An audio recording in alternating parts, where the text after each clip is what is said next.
All right, good evening, everyone. It is 7 p.m. here in Seattle um, on this Tuesday night, February 15th, and we're just a couple minutes from starting. This is the time where, when I remember, which I have to do now, um, I share the slide that has our sponsors. So just give me a second. And here we go.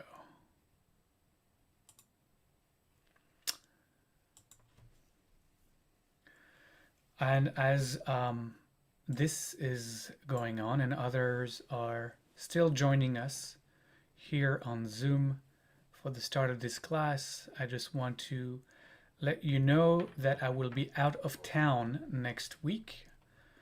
And so we will skip next week, next Tuesday, and our final class, our last class will be March 1st, in 2 weeks from today. So please adjust your calendars and make sure to be there for the last class, March 1st, 2 weeks from now.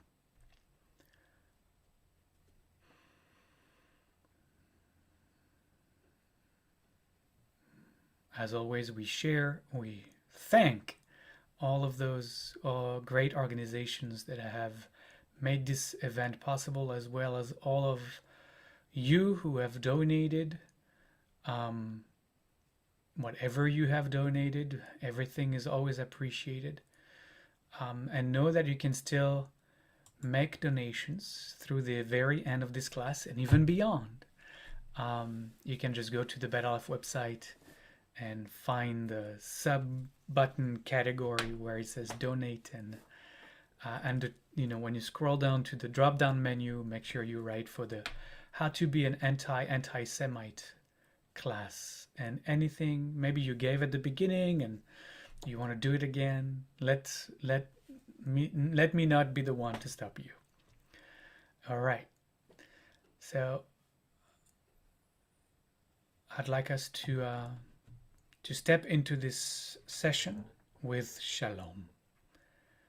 So sit back and close your eyes. And gently find your breath.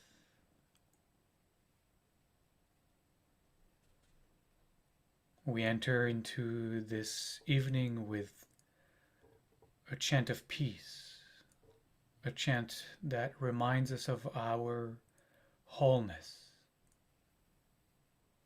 of the harmony at the core of everything.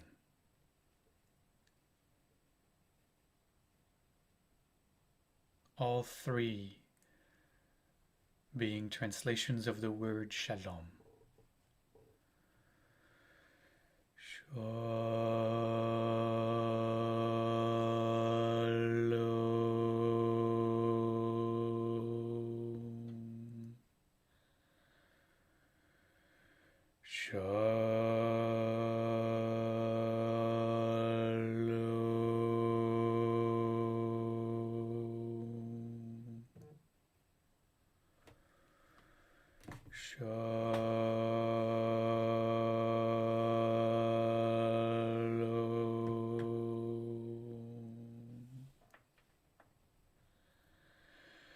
יהיו לרצון אמרתי והגיון ליבי לפניך, אדוני.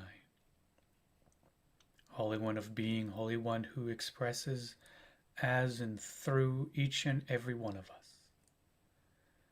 Help us to know your presence in this moment, in this space, in between us.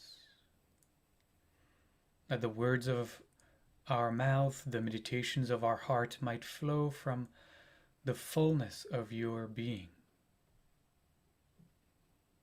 Adonai Tzuri v'Goali, Holy One, you are source, and you are liberation. Amen.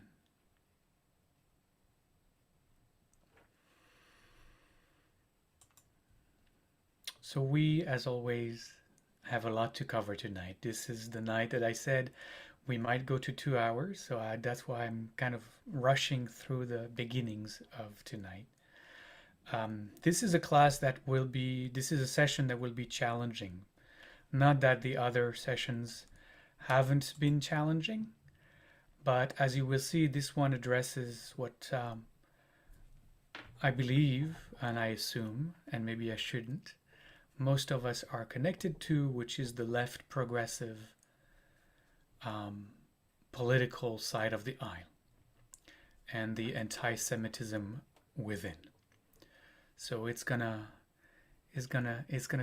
hit right here at home, and some things that I'm sure I'm going to share tonight are probably not going to be easy to hear, and yet we all have to hear it.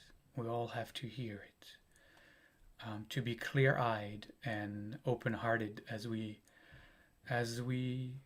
do what needs doing in combating anti-Semitism. So without further ado, and with this long disclaimer, tonight's title is Anti-Semitism on the Political Left. Rabbi, could you be louder? I'm as loud as I can be, without the sound becoming distorted. So, but since I get animated during the evening, my voice might be might get louder as we go. Okay. So let's start simply by saying, maybe stating the obvious, that the issue of anti-Semitism and the left has definitely been on the rise these past few years, with, in fact, many left progressive campaigns of all kinds having faced, one after another, anti-Semitic scandals around, for example, but not limited to, the Women's March and Linda Sarsour, issues of the Black Lives Matter organization's constitution, as well, more recently, questions that were legitimately raised as to whether during the 2020 marches there was indeed and in fact targeted destruction of Jewish stores and property. Of course, we'll talk about this tonight. There is the challenging issue on university campuses of pro-Palestinian student groups. But we have to ask ourselves, what drives all of this? I mentioned this in my closing comments last week. Anti-Semitism on the political right and the left may seem different at first glance, but they are the mirror image of each other, of the same disorder. And in fact, they reach the same conclusion. And that conclusion, as if you remember Brenda Anderson from the Holocaust Center for Humanity, who came to share her thoughts with us, when she reminded us, talking about the ultimate goal of Nazi propaganda was to remove the Jews from the national collective. To remove the Jews from the national collective. Now, I want us to keep this sentence in mind. It really shocked me when I heard Brenda, share that definition of the Nazis' endeavor, because I could immediately hear it related to what is happening right now, not just on the fringes of the right, but also on the left, wherein the rising anti-Semitism here has in fact begun the process of removing Jews first from the progressive political left, but ultimately, I guess we'll find out, ultimately with a conscious or maybe unconscious goal, and at least consequence, of in fact removing the Jews from the national collective. Now, look at what Jeremy Corbyn has accomplished in the UK, how he has transformed what was once the country's greatest party, the Labour Party, into a nearly Jewish-free hub of Jew hatred. Now, with this preamble, I'm going to start or continue tonight asking a few questions that I hope, at least that I'm setting myself to answer tonight. The first question is, how exactly is anti-Semitism expressed on the left? The second question I will seek to answer is, how do the political left, activists, politicians, speak about anti-Semitism? 3, what are the historical conditions, the historical framing, the political context that enable these anti-Semitic positions? And 4,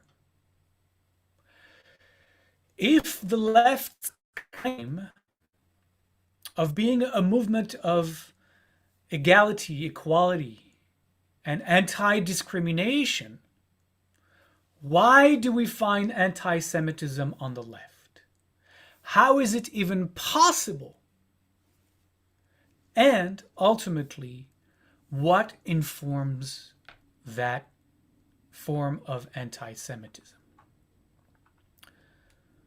So let's continue with sharing the keys, the key characteristics of the progressive, radical left, anti-Semitic discourse. What are the enabling conditions of anti-Semitic speech and its political effects? And one quick note on that is critical to understand. Anti-Semitism is a massive blind spot on the American political left. And that is true for the long-time left-leaning American Jews as well. It is a blind spot for us Jews, left-leaning Jews as well. Now understand that at its core, American Judaism has been founded upon and dominated by the Reform movement. And over the past couple hundred years, it has been the largest Jewish movement in America. Now remember from a few sessions back that in many ways, the Reform movement was, to begin with, an assimilationist movement. Right? I mentioned that all the way back to the 1800s. Those were Jews who wanted to become citizens of the secular nations to which they felt they belonged.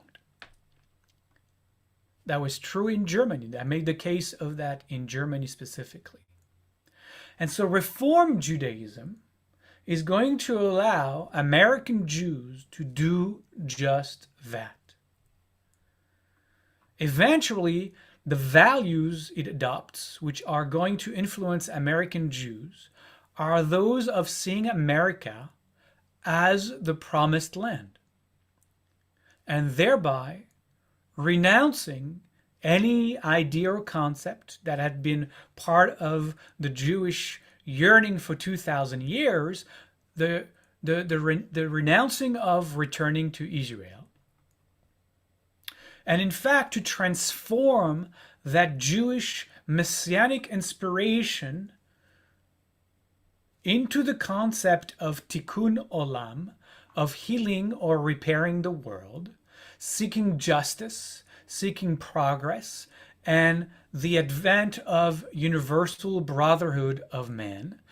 Or in this case, if not universal, at least to start right here in America, in this land, in America, which was, for the Reform movement here, the new Israel. Now, all of these ideals, if you heard me just sharing the list of those ideals, are very much aligned with the political left. And Jews, therefore, have been very involved politically on the left, and that is true over generations. It is therefore extremely difficult for us, Jews, to acknowledge the growing anti-Semitism in our own house. Nevertheless, here are the key characteristics of rising anti-Semitism on the left. 1. There is very little overt anti-Semitism on the left. Let me say that again.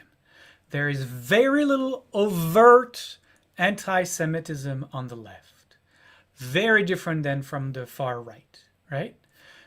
Very little overt anti-Semitism. Barry Weiss writes in her book, How to Fight Anti-Semitism, she writes, the anti-Semitism that originates on the political left is more insidious and perhaps more existentially dangerous than on the right. Maybe because, end quote, sorry. Maybe because the one on the right is not insidious. It's right there in our face. It is not overt, as I said, on the left. Its insidiousness, I think that's a word, manifests, for example, with very little use of anti-Semitic stereotypes or stereotypical notions of Jews. There is no widespread anti-Jewish religious stereotypes even. Jews are rarely is the key word here, Jews are rarely, and for now, rarely accused so far of excessive capitalism or of being too clannish. It's not that those accusations aren't there. It's more that they're not overtly there. They're not spoken behind the mic. They may be spoken in, small, intimate gatherings, but not overtly. What is overtly there on the left are accusations of Jewish dual loyalty. Right? Accusations of Jewish dual loyalty, with Jews being accused of being more connected to Israel and more loyal to Israel than they are to the United States of America. Other accusations, because they're still here, are that of excessive Jewish power and influence. And these accusations of disproportionate influence is actually centered on Jewish political interest groups and or the judged excessive, how do we say that? Excessive visibility, excessive show-offness of Holocaust remembrance. And if you watch the video that I posted actually twice at this point of Zara Bilou, you know exactly what I'm talking about.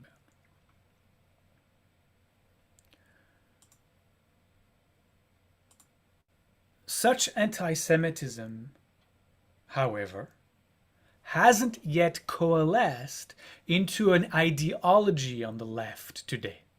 Like it hasn't been written out, or it hasn't been like there has been no gestalt of anti-Semitism as an ideology, a political stand, an ideology on the left today. It has on the right, as we've seen, but not yet on the left. It hasn't, at least it hasn't coalesced. It's still, bits and pieces that have not come together as one anti-Semitic narrative. For example, there is no official defined worldview about the Jew as the cause of all problems and evils. Not officially. And yet, we still find traditional strands of anti-Semitism in the expression of Judaism as a backward-looking religion. And also in that the world, we also hear that on the left, as we do on the right, that the world is ruled by a secret group of Jews acting behind the scenes as a global shadow government that controls the US and its president. One of the hallmark of the hostage taking, the hostage taker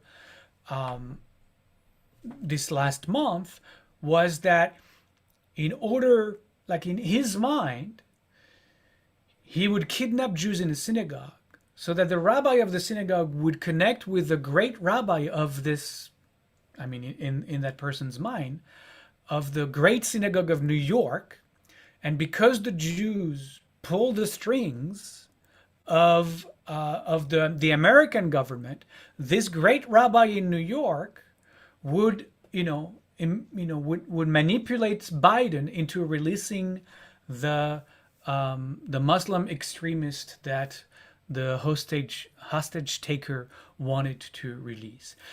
He learned that from the propaganda, the anti-Semitic soup of the left that perpetuates these stories of the Jews being the puppeteers of governments around the world. So here, that on the left, we still are talking about a cabal that includes Jewish prominent families, great rabbis, I guess, that, almost have at this point replaced the usual Rothschild. It used to be Rothschild was the punching ball, was the one referred to define that puppeteering of the Jews. Maybe today we have other names that have replaced the Rothschild. We have Zuckerberg, for example. Maybe Larry Page or Sergey Brin. Maybe we have Bloomberg.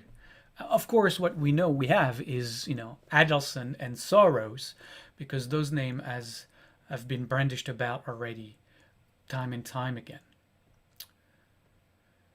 So for the left, we still hear that American Jews still have overbearing power in finance, not just political influence, but also overbearing power in the financial sector. They are also extremely agile Jews at influencing foreign policies, especially on behalf of Israel. And what is interesting to notice, actually, is that the boundaries between the Israeli government, Israelis, and American Jews, when we hear the words of the left activists, those boundaries get really blurred very quickly.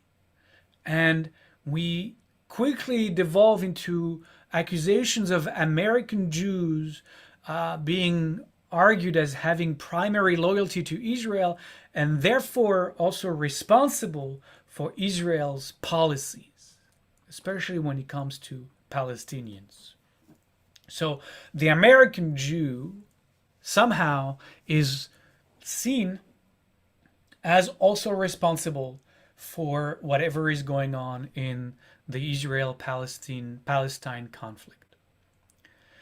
And then when confronted, because, that's what we need to do, when confronted, the left anti-Semites will argue back that Jews use accusations of anti-Semitism to shut down any criticism.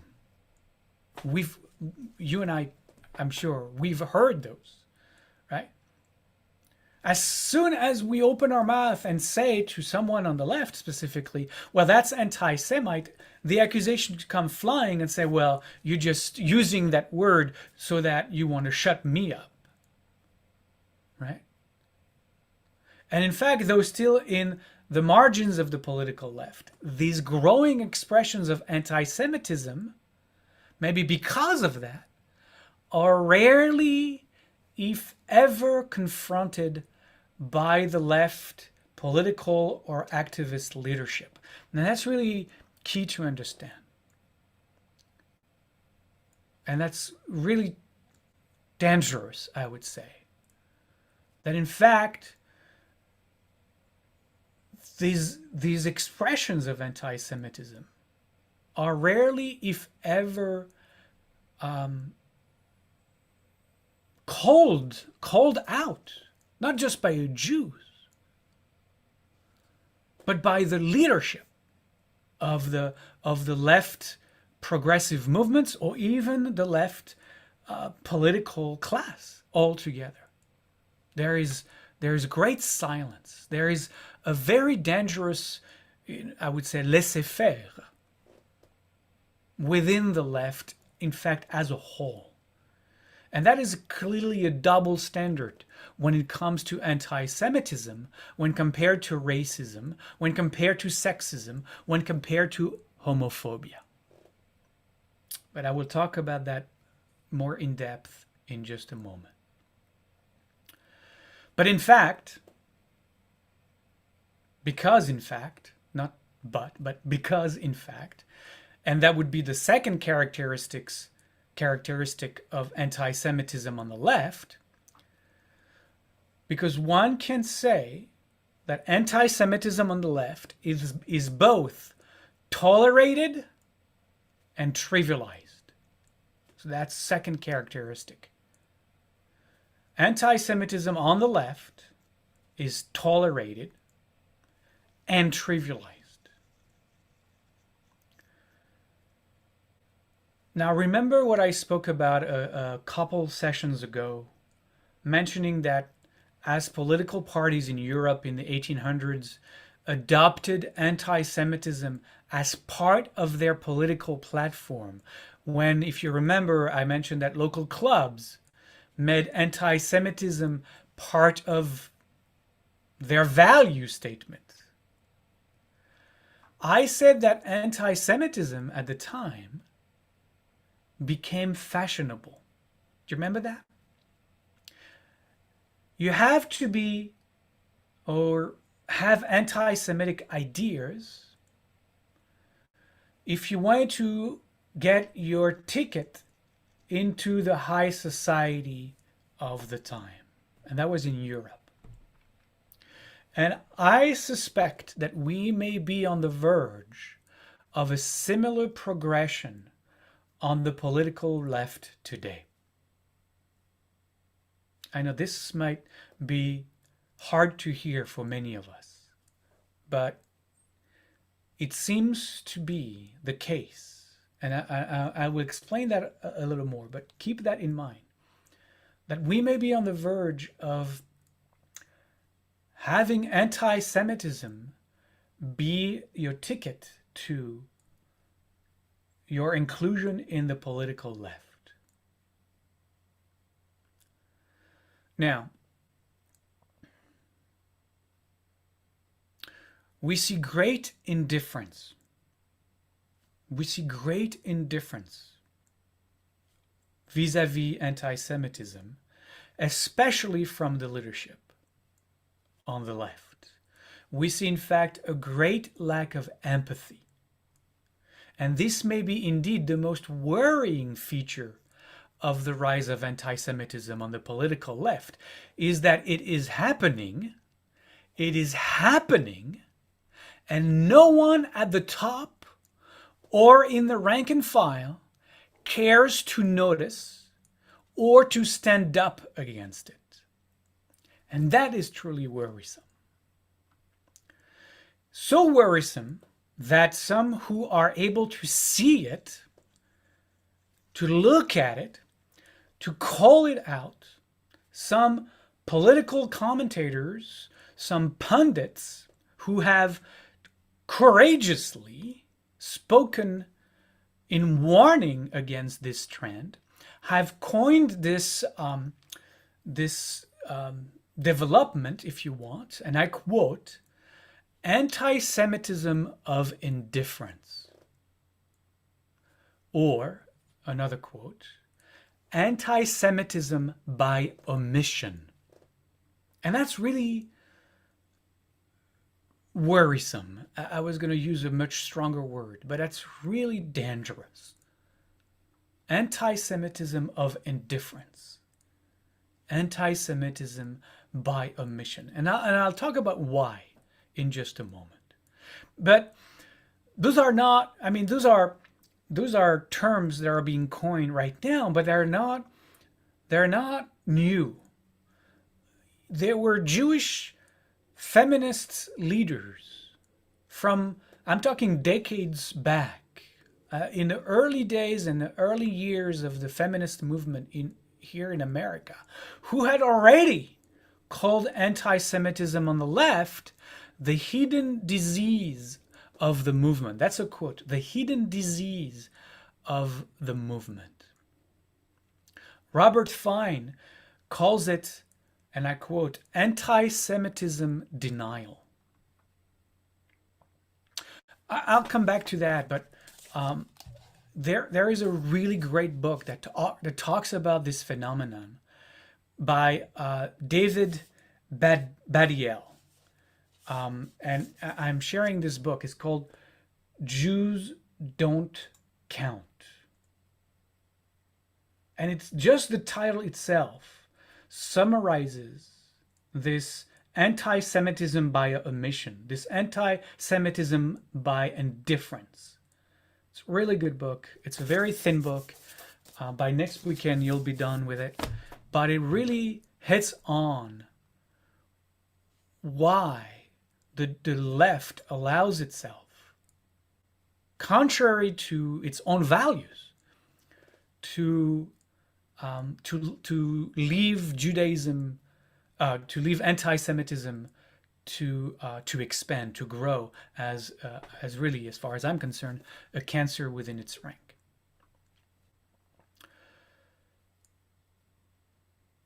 Now, when, for example, the question of worldwide rise of anti-Semitism is brought up, let's say, in the context of a gathering of progressive left people, when the question of worldwide rise of anti-Semitism is brought up, for example, the initial response is to downplay the alleged spread of anti-Semitism.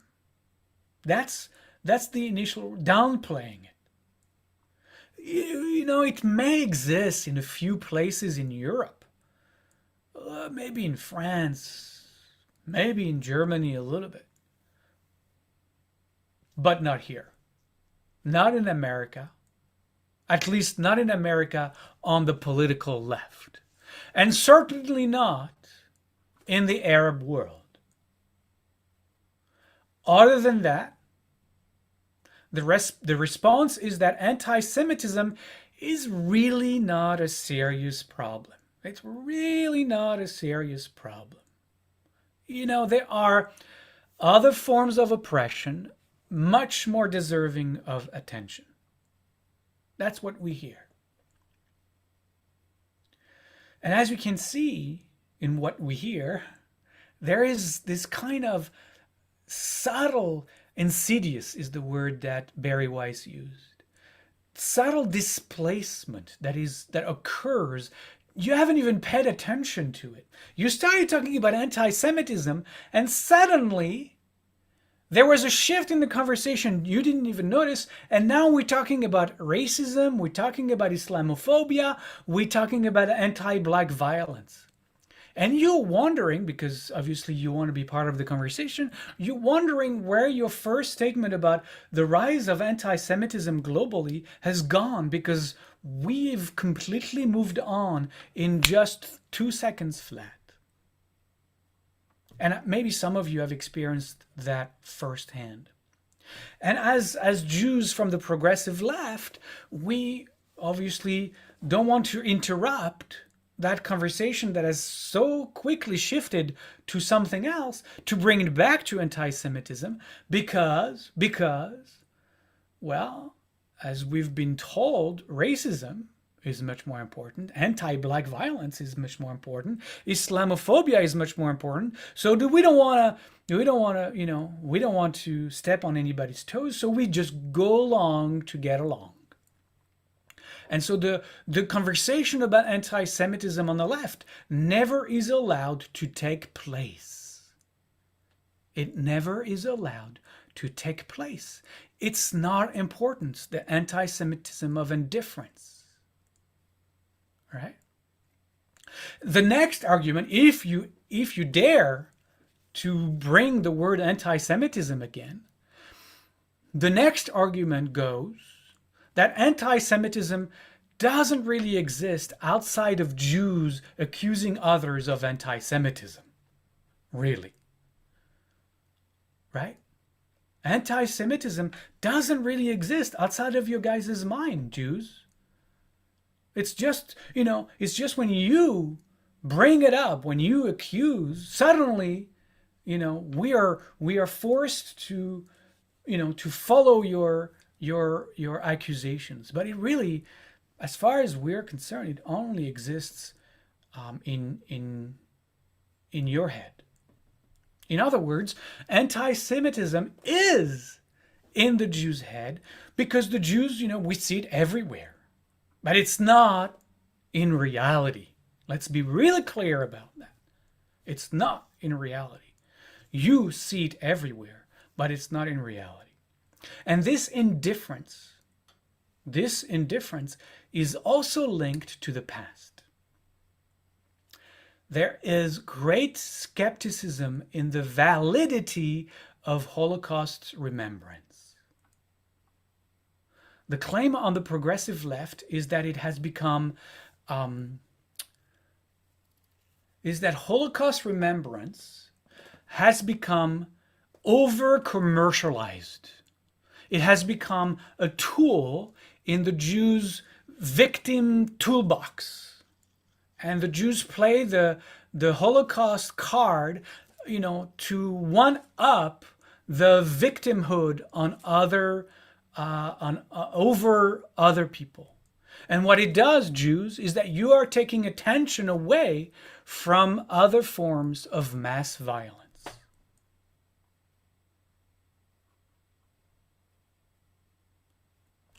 So what one can see is that on the political left, anti-Semitism, and I need to state it really clearly, on the political left, anti-Semitism is simply not on the agenda. It's not on the agenda. So don't even bother us with it. And we've seen last week how the ADL keeps releasing report after report, year after year, about the drastic rise of anti-Jewish hate speech, harassment, vandalism, individual violence. But on the left, as on the right, but we would expect that on the right, it continues to garner only little attention. Very little attention. I'm gonna bring up Linda Sarsour again. She was interviewed and she was asked to react to one of the latest reports that the ADL had just published, clearly showing the rise of anti-Semitism violence in America. And she replied to the journalist who was interviewing her, and I quote, "I want to make the distinction that while anti-Semitism is something that impacts Jewish Americans, it is different than anti-black racism or Islamophobia because it's not systemic. Of course, you may experience vandalism or maybe on an individual level, but it's not systemic. And we need to make that distinction." Unquote. What underlies this pervasive point of view is the notion that Jews who are conflated with whites should really check their privileges. That's what she's saying without saying it. You know what, you white folks, Jews, you should really check your privileges. Because anti-Semitism just isn't as bad as other forms of racism. As if there was a hierarchy. And we're only going to take care of those at the top of the pyramid, and we're not going to take care about any other form of ostracism and racism. Just the few that we want to take, right? What?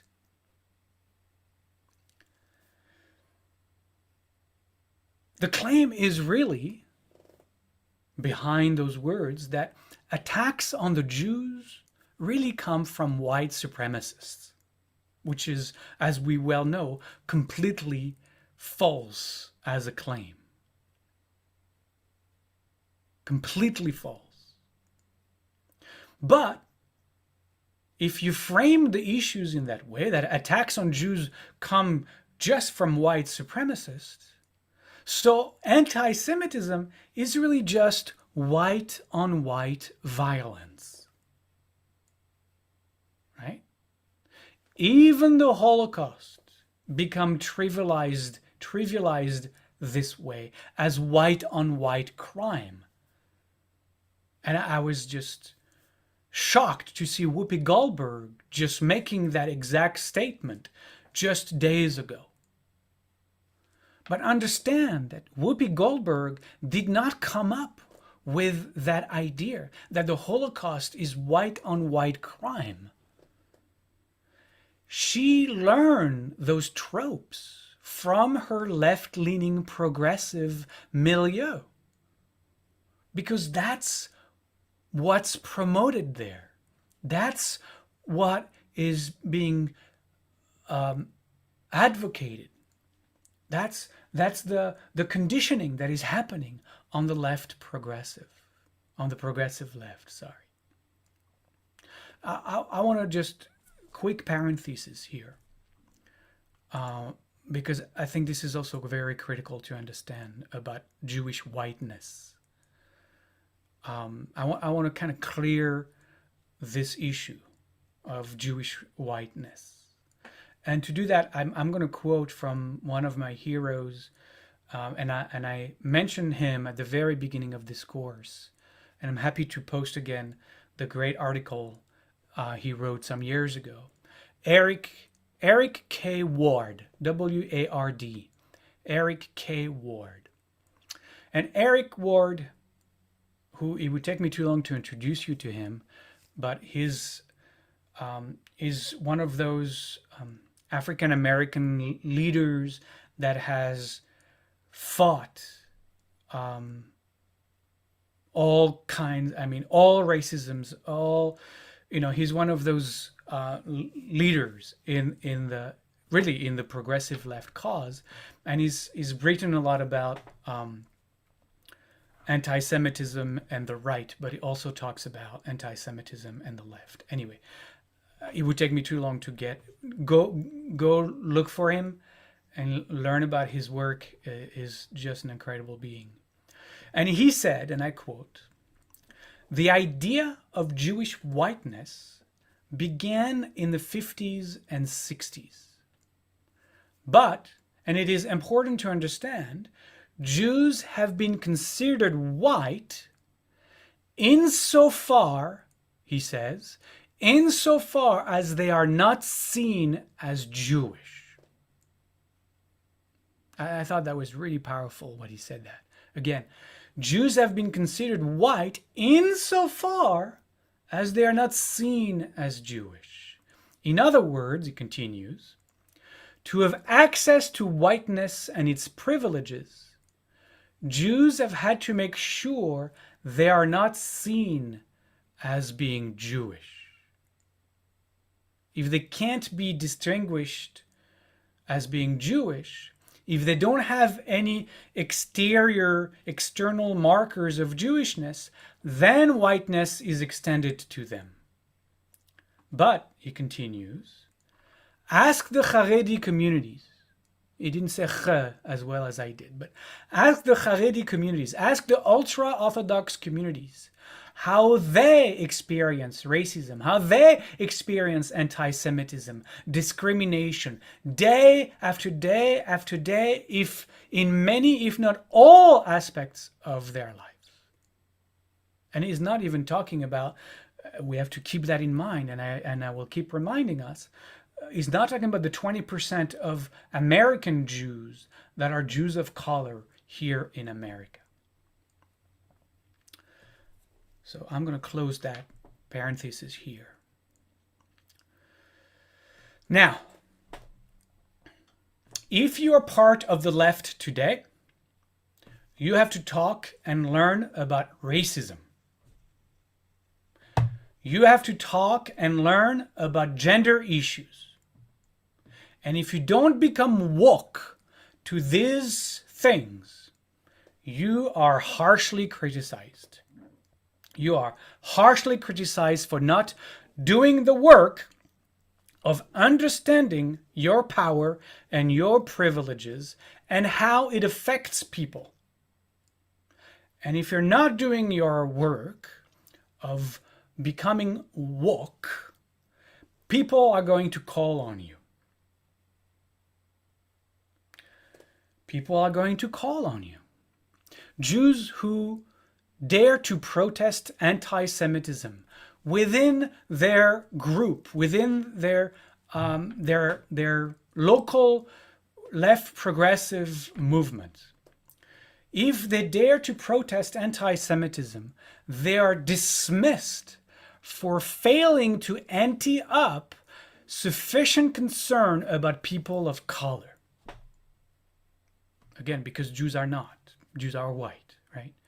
But you are attacked. If you raise the question of anti-Semitism, you are attacked for not doing enough, for not working hard enough, for not showing sufficient concern about people of color. And so those Jews, like many of us, who want to remain progressives in good standing, right? Who want to remain progressives in good standing within these groups, are being asked to erase more and more of themselves in order to remain inside the fold. And if they are making this unfortunate choice, they are making it because they are desperate not to be frozen out of communities that they have imagined are their communities.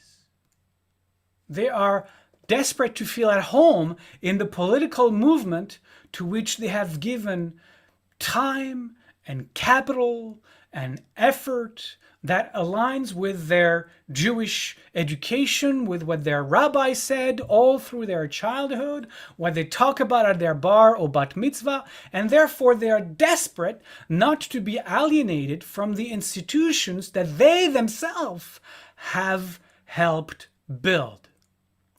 And they also are desperate not to lose their good name. But if progressive Jews are criticized and accused of not taking their own inherent racism seriously, as they are, progressive non-Jews are never asked to contemplate how they may be anti-Semitic or to become woke about their views on Jewish people. It's only one-sided. Never self-reflective. Again, why? Because it is simply not on the agenda. If you are a member of the political left, anti-Semitism doesn't make it on your agenda. And so this erasure of anti-Semitism, in fact, exposes a huge moral failure. A huge moral failure, as far as I'm concerned, at the heart of the postmodern left progressive. Because under the paradigm we hear a lot about intersectionality, everyone is defined by their various identities and sub-identities. Everyone except the Jews. Everyone except those white Jews whose Jewishness is just overridden by their skin of color.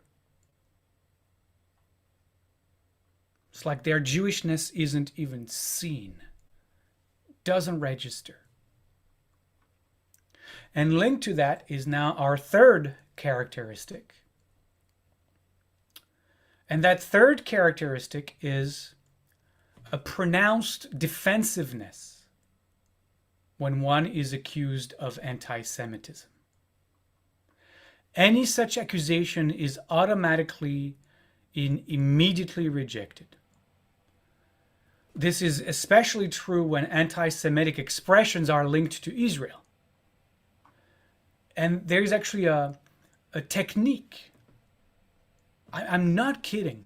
There's a technique of what I'm just describing, of simply just denying any attacks, any accusations of anti-Semitism. And that technique actually has a name. Believe it or not. It is called the Livingstone two-step strategy.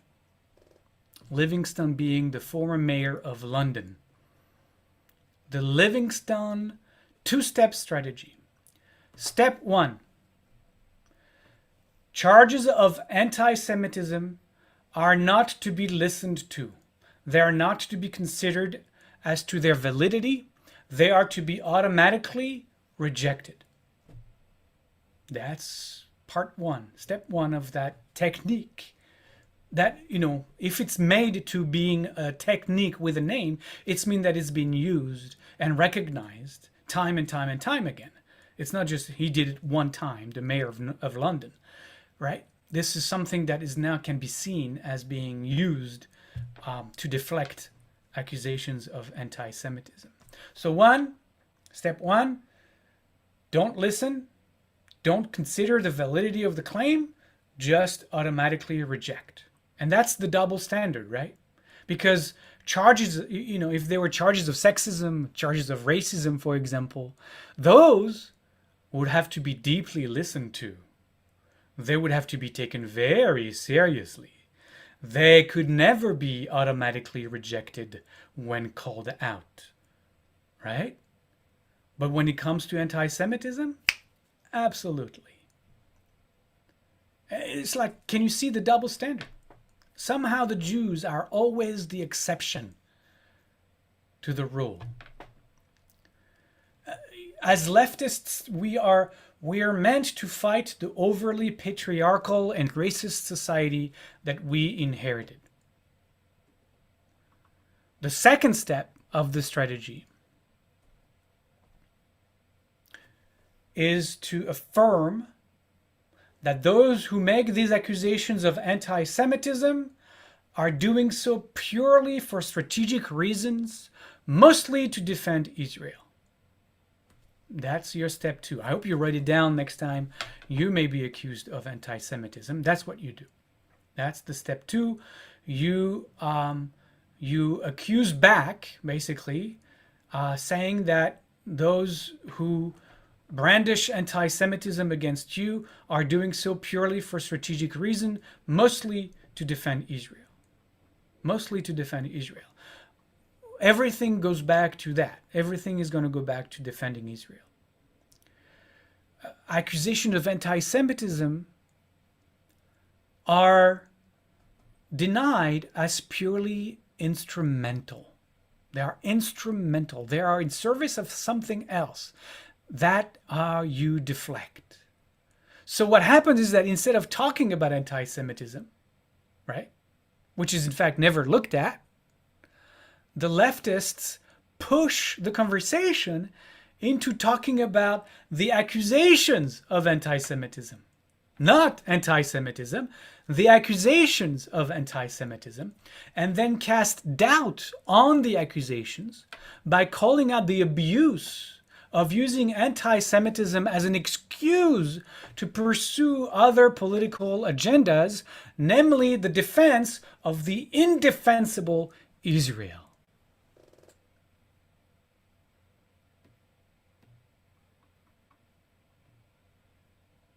And, I'm going to give you just one example because we've seen this here in America, not just in London. This tactic, this technique of automatically rejecting accusations of anti-Semitism. We saw that in Ilhan Omar when she famously made this anti-Semitic statement about American foreign policy toward Israel and tweeted, "It's all about the Benjamins." You guys probably remember that.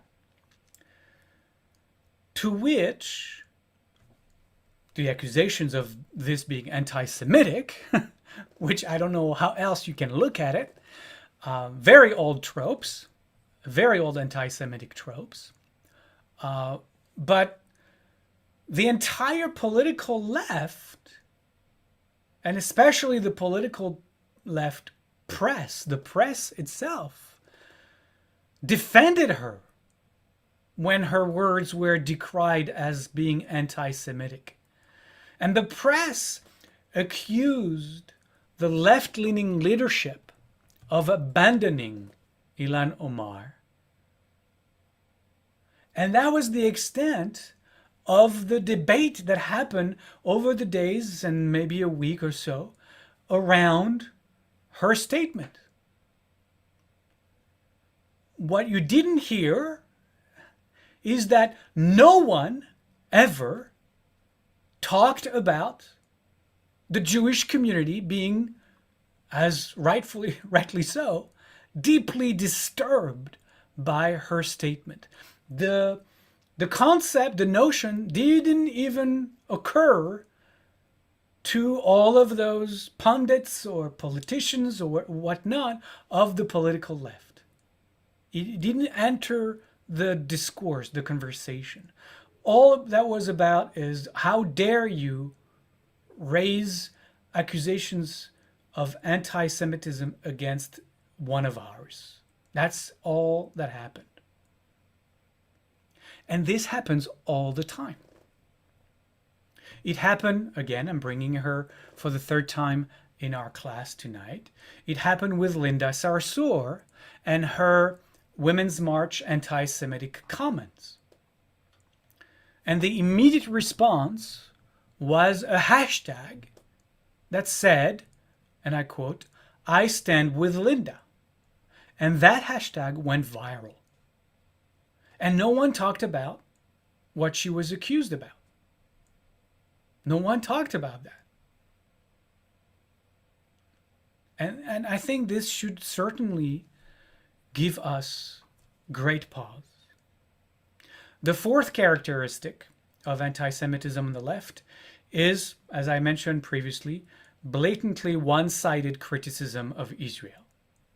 Blatantly one-sided criticism of Israel. In fact, the Israeli-Palestinian conflict becomes inserted in any conversation, any debate on anti-Semitism. You can't have a conversation centered solely on anti-Semitism. It always devolves into criticism of Israel.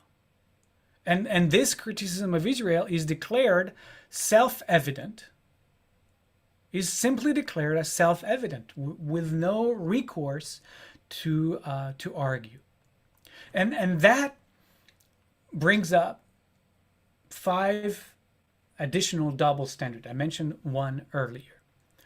The first double standard this brings up is the double standard of prominence, which gives the Israeli-Palestinian conflict somehow priority over any other conflict anywhere else in the world, and disproportion of the high attention of political activist work.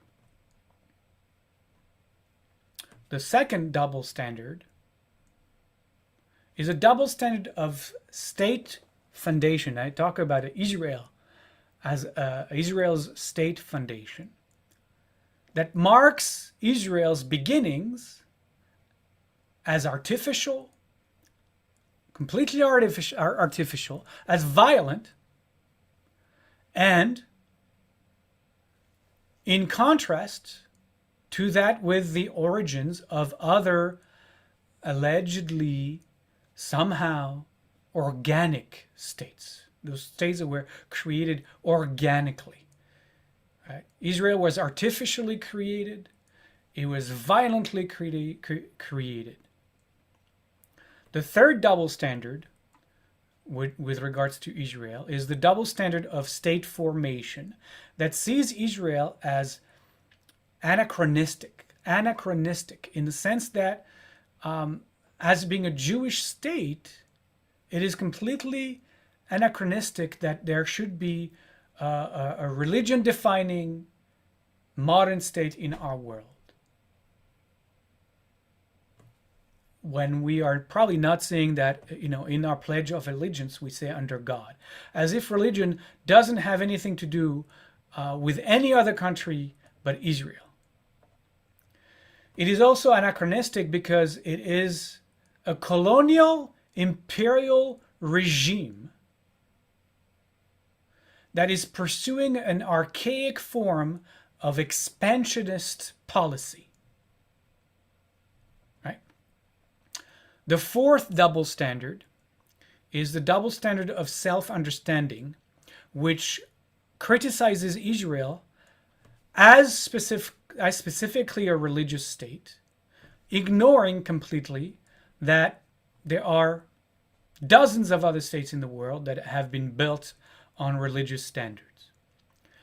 The fifth and last, but not least, of the double standards are the double standards regarding Israel of self-determination that recognizes the Palestinians' right to decide their own means of struggle, going as far as showing understanding for suicide bombings and other forms of terrorism, but rejects that very right to Israelis. So the anger and the rage on the Palestinian side is seen as legitimate, as valid, and as understandable. But the concerns of the Jewish Israeli society, the concern of the Israeli side of the conflict are ignored, definitely not understood, at least not in the same way, and really not taken seriously. And so we hear And so we hear the accusations like that of Professor Joseph Massad, Massad, of Columbia University, who declared, "The Jews are not a nation, and the Jewish state is a racist state that does not have the right to exist." End quote.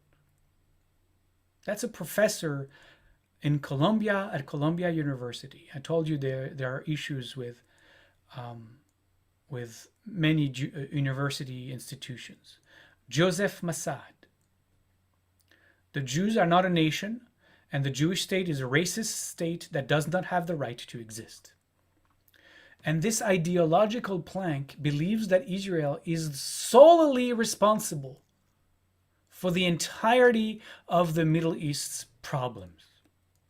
That Israel is the one flawed state amongst all the flawed states in the world, including Syria, Saudi Arabia, North Korea, China, Russia, that does not deserve the right to fix its flaws, the opportunity to fix its flaws, but instead has to be wiped off the map instead. No other country, no other flawed state in the world is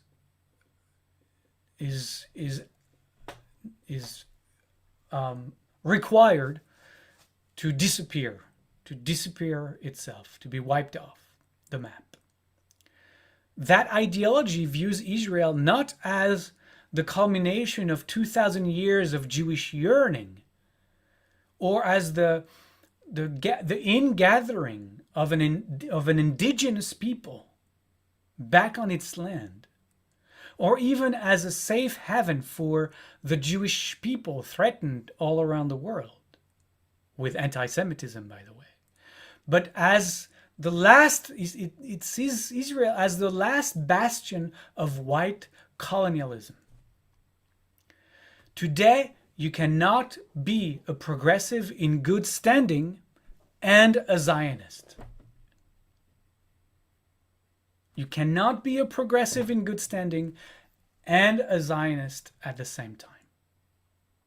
In fact, the word Zionist itself has become like a casual slur in many universities,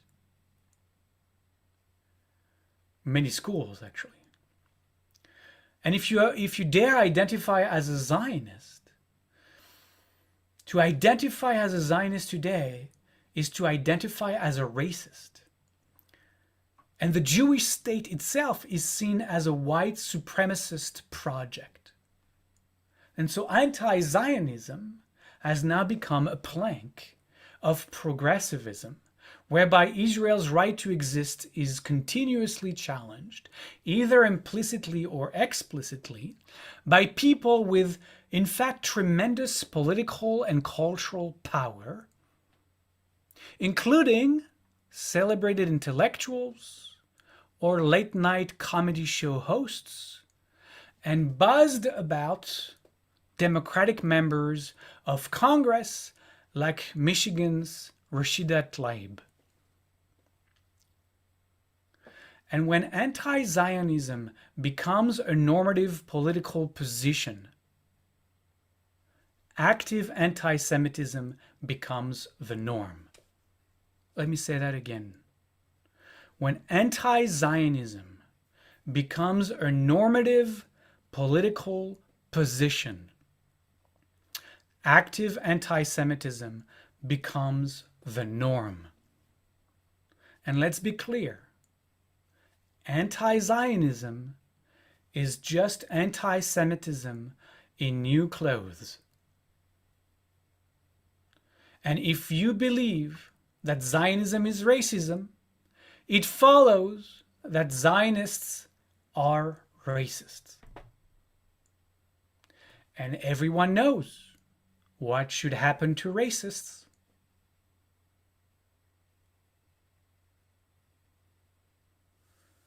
Most dramatically, this idea has been weaponized. This idea has been weaponized at the expense of Jews and has hampered our ability to fight anti-Semitism alongside those who should be our allies. Who should be our allies, those who profess to combat any form of discrimination, should be our allies.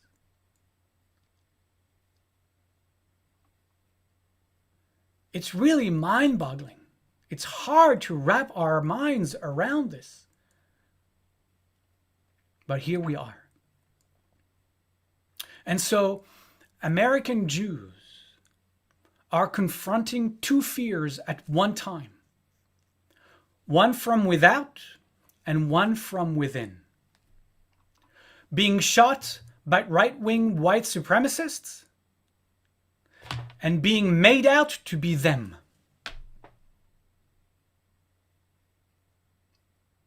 Being shot by right-wing white supremacists on the right and being made out to be one of them. And so we ask, is the anti-Semitism that says that Jews are secret betrayers of the white race, which is what we hear on the right, and we talked about it last week, right? Is the anti-Semitism that says that Jews are secret betrayers of the white race any different from the anti-Semitism that says that Jews are secret white supremacists? At the end of the day, as a Jew, is there any difference? Is there any difference?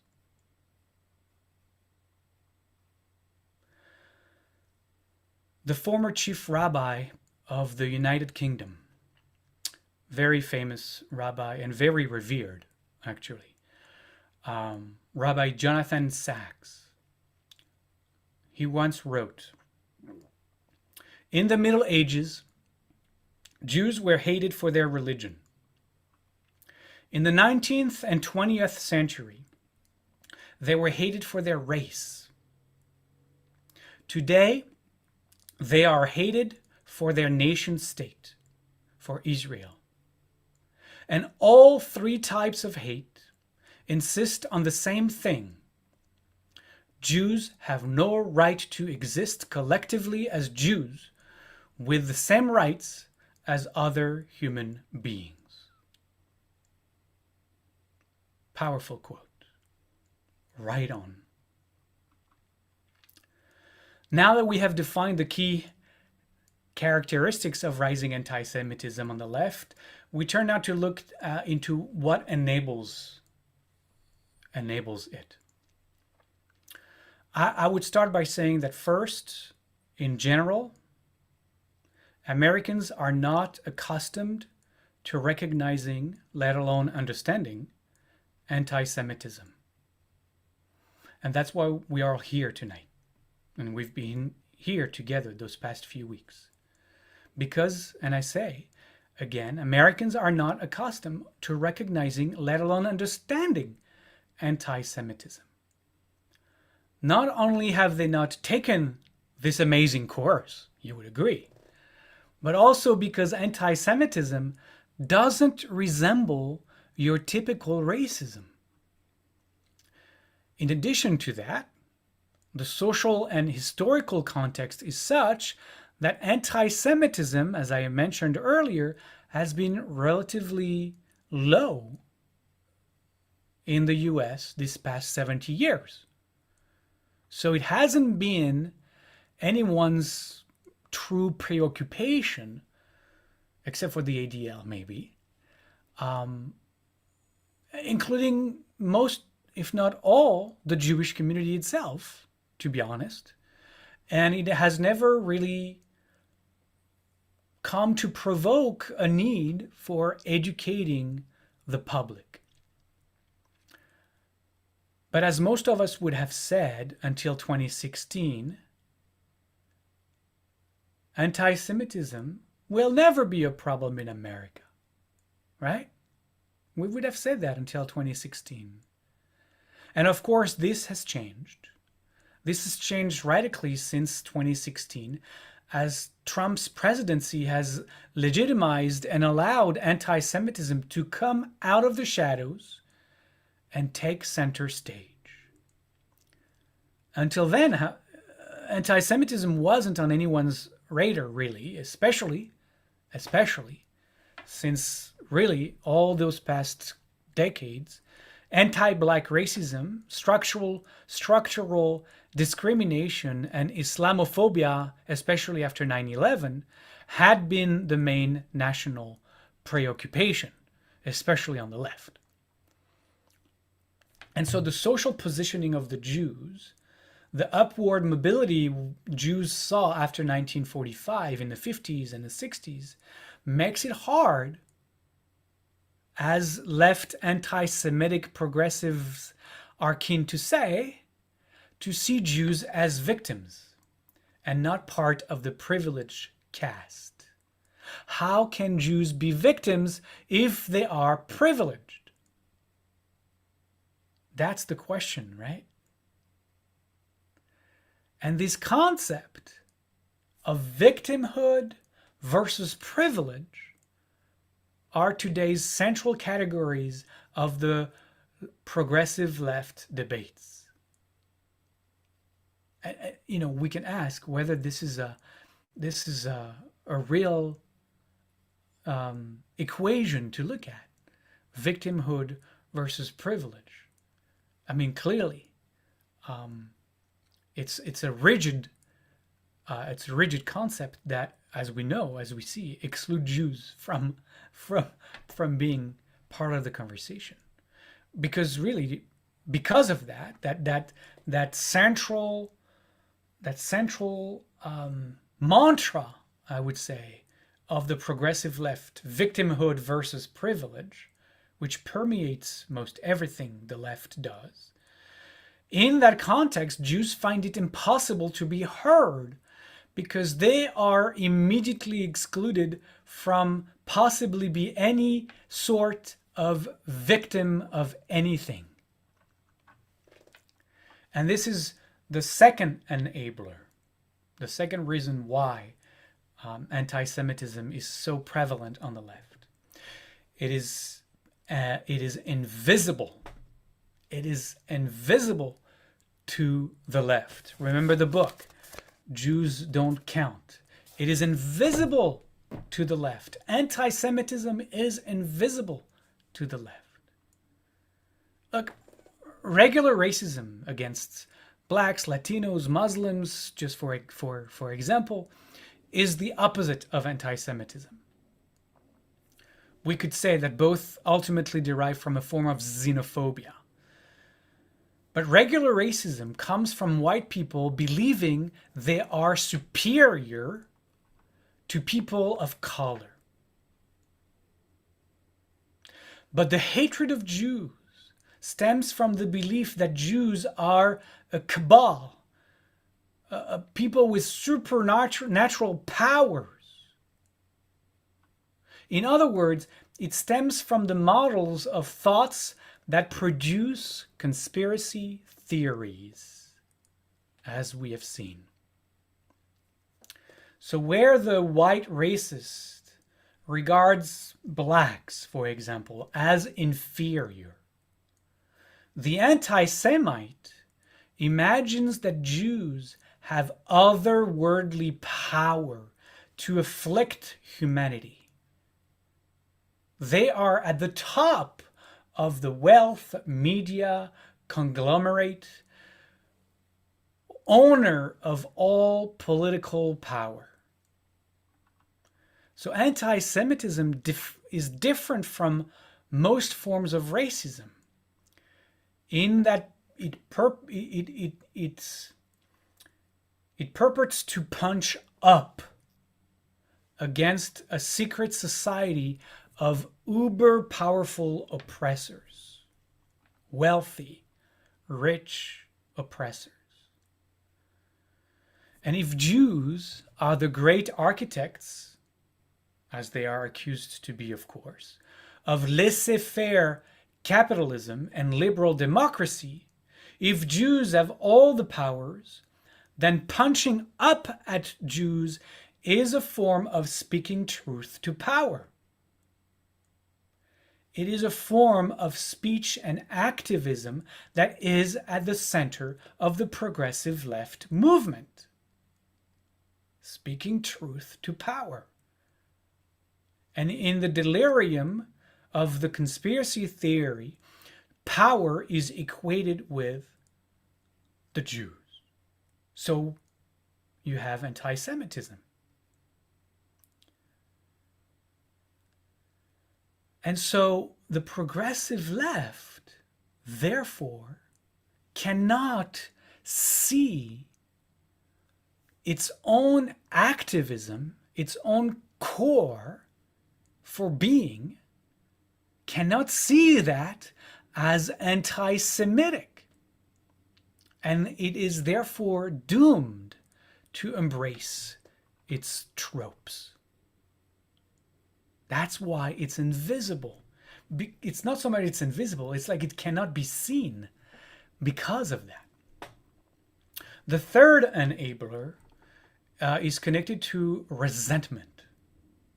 Resentment on the part of actors and leaders on the left, with the fact that Jews already have multiple organizations that track and confront anti-Semitism in the US and address Israel-related issues and Muslim anti-Semitism, all of which is perceived as being strategically motivated, as in instrumentalizing anti-Semitism in order to distract people from Israel's human rights violations and to delegitimize dissident voices. You see how complicated it becomes? Very complicated. The leadership on the left is resenting that it would have to confront anti-Semitism. First, because you know what? You guys Jews, you have all of those great organizations like the ADL, like, you name it. You can take care of that by yourself. We don't have to get involved with that. We don't have to worry about this. You guys have all the lobbies and all the powers. You go do it. We don't want to get involved. And besides, pulling us into this debate around anti-Semitism is really to distract us and distract the world from what is Israel's human rights violations. And what you're trying to do by pulling us into this anti-Semitism debate is you're trying to delegitimize our dissenting voices against Israel, right? And that, for the left, is proof of the disproportionate Jewish power, actually, right? So understand that in this context, the mere mention of anti-Semitism can therefore be itself conceived as racist. If one protests anti-Semitism, one is pinned down to be of the political right, and by extension, to be a Zionist, and by extension, therefore, to be a racist. And so the paradox is that if you struggle against anti-Semitism, then by extension, you are a racist. Do you see the craziness of this? Of how 1 + 1 + 1 = 7? It's really hard to wrap your mind around this.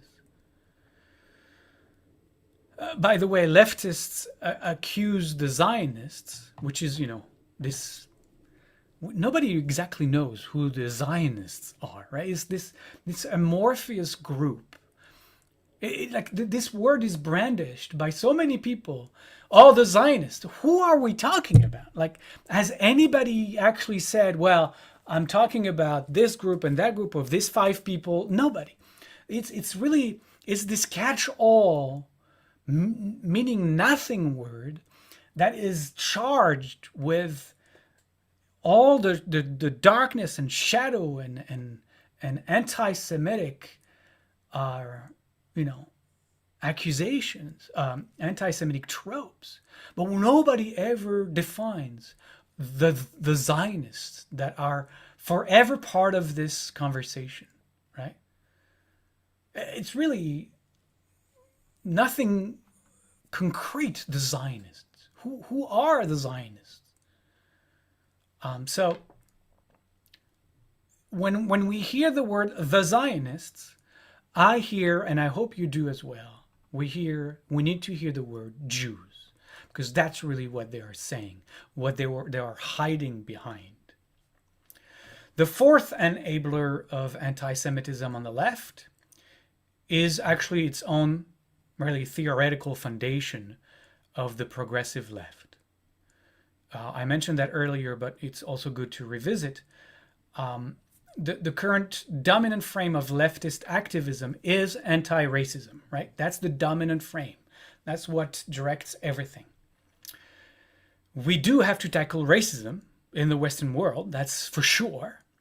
But we also have to acknowledge that the extreme focus on anti-racism at the exclusion of everything else has preventive effects on the articulation of anti-Semitism and anti-Semitic stereotypes, which therefore produces a climate of tolerating anti-Semitism on the left.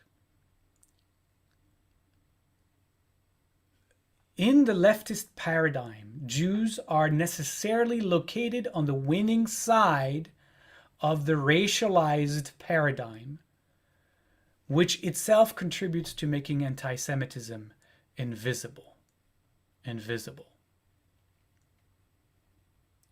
Like I said earlier, Jews on the left are always expected to examine their alleged white Jewish privilege or to use it strategically in conflict to support oppressed groups, including through this intersectionality. And that's true when it comes to the Palestinians. So Israeli Jews are considered as white, whether Ashkenazi or not, and therefore not in need of protection. And so this leads to a lack of empathy toward individuals both on the ground and in the alleys of power or as part of the movement. It leads to a complete lack of empathy towards Israelis. And it in fact is a stumbling block towards achieving peace in Israel between Israelis and Palestinians. But here at home, because of their alleged whiteness, Jews are perceived as overprivileged. And pun non intended, this very black and white paradigm cannot grasp anti-Semitism or understand the specifics of it because it doesn't fit into the leftist model. It doesn't fit into the very theoretical foundation of the progressive left,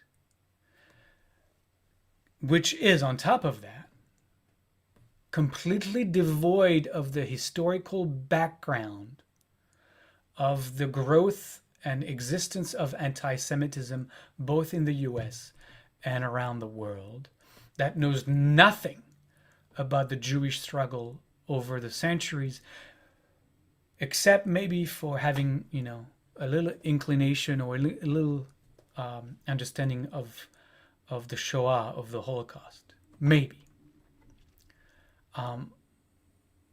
But this does one more thing that is highly detrimental to communities of color, and in fact other minorities that the left progressive seeks to defend. And again, I'm going to quote Eric K. Ward. The purpose of anti-Semitism is to use Jews as a buffer between the legitimate grievances of disenfranchised communities of color, blacks, Latinos, and other minorities, and those who can really address these grievances. right? I'm going to say it again. The purpose of anti-Semitism is to use Jews as a buffer between the legitimate grievances of disenfranchised communities of colors and those who can really address these grievances. It causes us, the left progressive, to focus our ire, to redirect our legitimate ire on a small group of people, namely the Jews, that most people know nothing about, but whom we have been conditioned to hate and we have been anti-Semitically socialized to despise. And this is used against us, left progressive, to easily distract us, minority communities, from addressing the real issues and deflects the blame away from the real institutional culprits. End quote.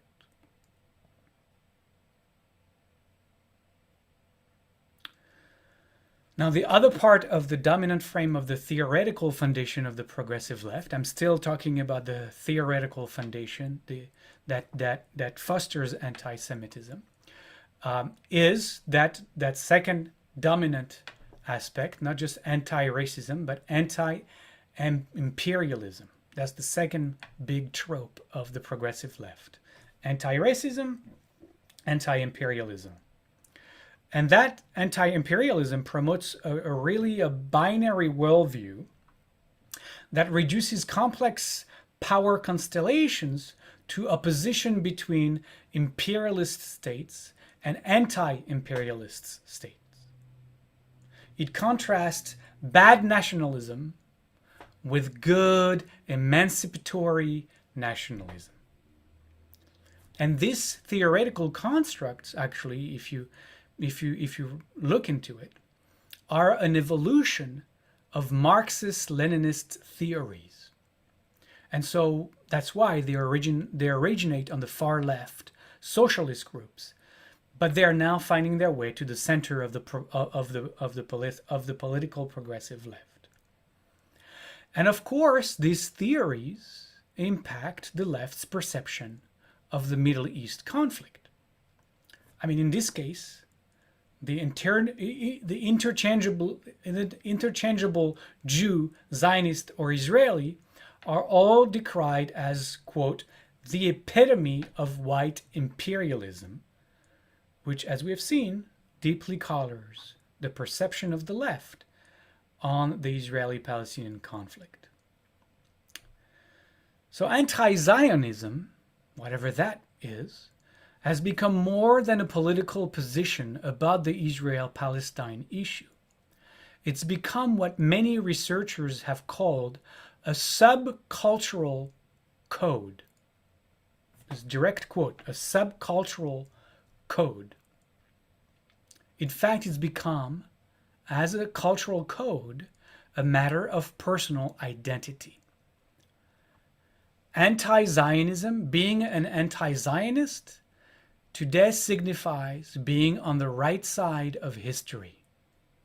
I'm talking about the left on the left, right? It means opposing imperialism. It means opposing colonialism. It means opposing racism, nationalism, oppression. That's what it means today to be an anti-Zionist. Right? Of course, it also means opposing Zionism, but that goes without saying.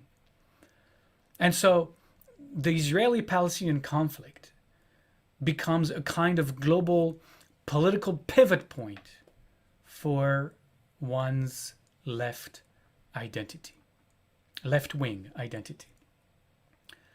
Okay. Well, look at that. I've arrived at the end of the class tonight, so we won't go 2 hours. We'll just go a little bit over an hour and a half. So I want to share some closing thoughts. As we've seen, as challengingly as we have seen, anti-Semitism on the left cannot be addressed. Because, you know, we've talked about the two-step technique to deflect that, right? Anti-Semitism on the left cannot be addressed and it cannot be brought up. If one brings up one's concerns about it, one is immediately accused of having a hidden agenda, as I explained. So the concrete concerns of us Jews is that we are not heard, which in turn forces the Jews on the left to keep silent. To keep silent in the face of anti-Semitism. If one protests this disproportionate one-sided focus on the Palestinians, for example, the accusations of not belonging, of being a covert right-winger are immediately brought up, right? It is so emotionally charged. It is so identity-based. It's so identity-based that there is no room for dialogue. And so Jews in that space are often confronted and asked to take a position on Israel, oftentimes actually against Israel, and are thus, they are treated separately or looked at least suspiciously, if not altogether threatened with exclusion from the movement, if they don't align themselves against Israel, if they don't proclaim themselves anti-Zionists. And so what we find is that progressive Jews within the progressive movement are finding themselves in hiding. They are hiding because they're being asked to make a choice no one else is being asked to make. And they are being asked, are you on the right or the wrong side of history? That's what they're being asked, ultimately. Do you side with the racists, the Zionists, or their victims? That's what they're being asked. Are you part of the coalition of the oppressed, or are you part of the coalition of the oppressor? And so in order to be welcome as a Jew in a growing number of progressive groups,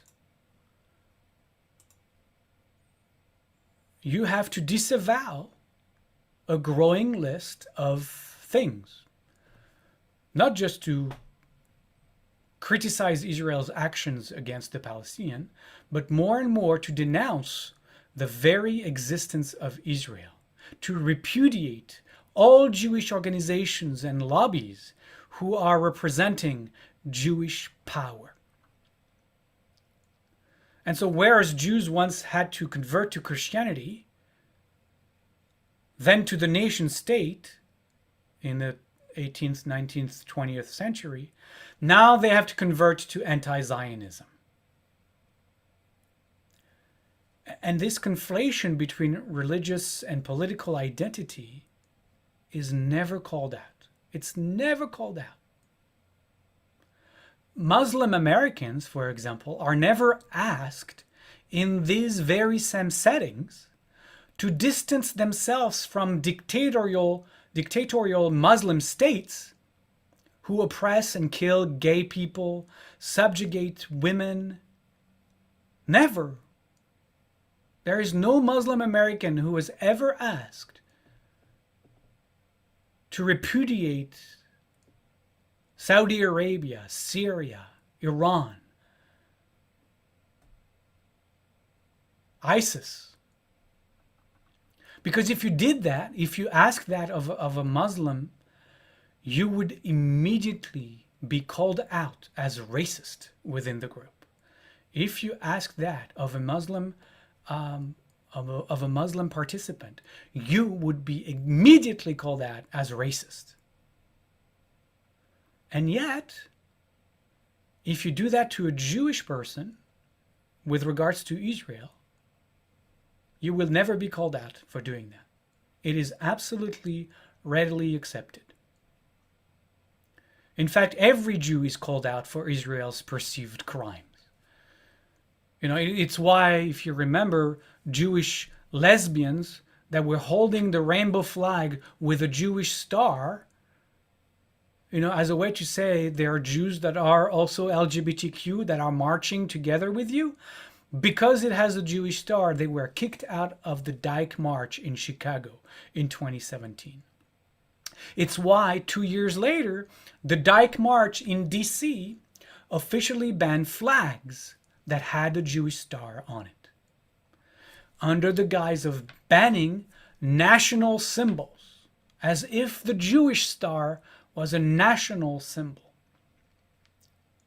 They were actually fine, however, with Palestinian flags being brandished all over the march, even if gayness itself is deeply taboo in Palestinian society, and Hamas might actually kill you for being gay. But Palestinian flags were welcome during the march. The idea is that the Jewish star, which is a millennia-old Jewish religious symbol, and who marks the graves of American Jewish soldiers in Arlington, is now banned from being seen as a symbolic oppression of imperialism and racism. That's what it is today.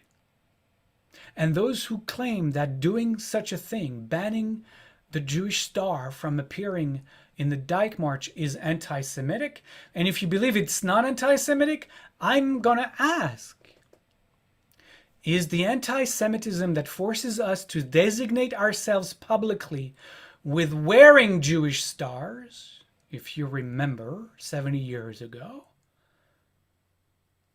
different from the anti-Semitism that insists that we must not?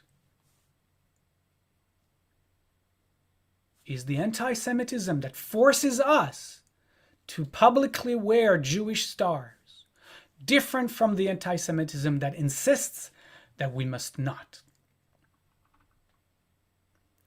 And that's why the anti-Semitism on the left is so much more insidious, subtle, and sophisticated.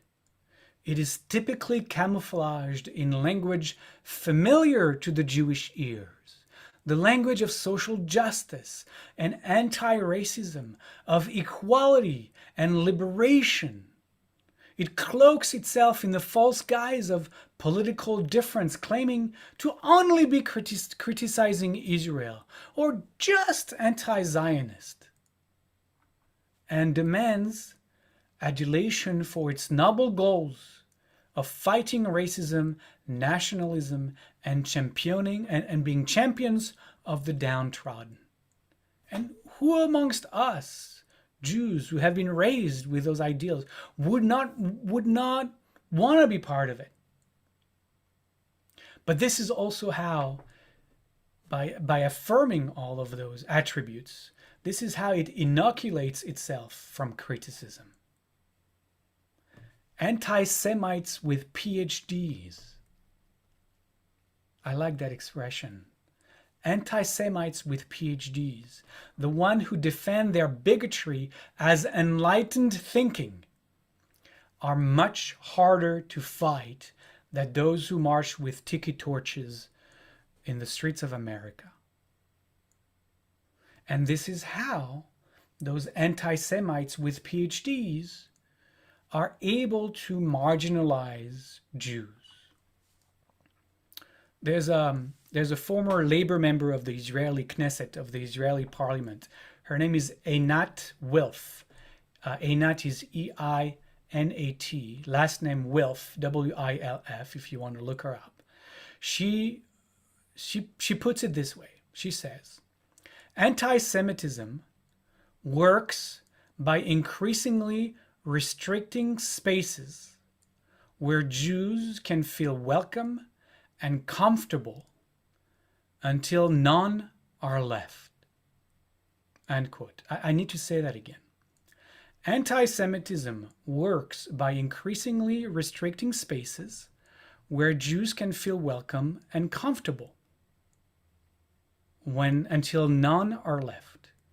And it's what's going on the left. We are increasingly made to feel unwelcome and uncomfortable in the progressive left. But did you hear what she said? Until none are left, right? Restricting spaces where Jews are welcome and comfortable until none are left. Doesn't that echo what I started with? Brenda Anderson and the Nuremberg laws that aimed at removing the Jews, I told you to remember that, from the national collective. Isn't that an echo of each other?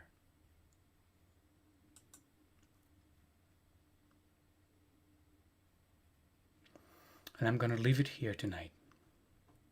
I think there was a lot. I had warned you that would be a lot.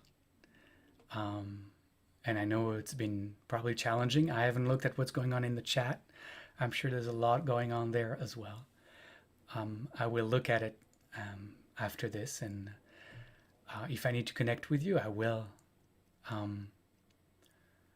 But I just want to say thank you for sticking with me tonight. To reiterate that we won't have a session next week as I'm traveling, I'm away. But we'll have our final session 2 weeks from tonight. I think it's March 1st. And it is in that session that I will finally reveal what we can do to fight anti-Semitism. So unlike tonight, that was an hour 45, that one will be probably 10 minutes.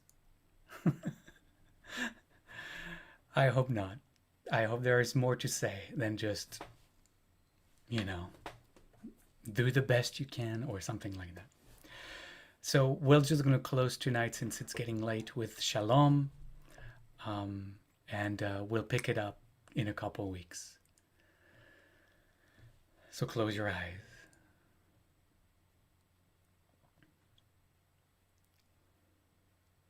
And take a breath for Shalom.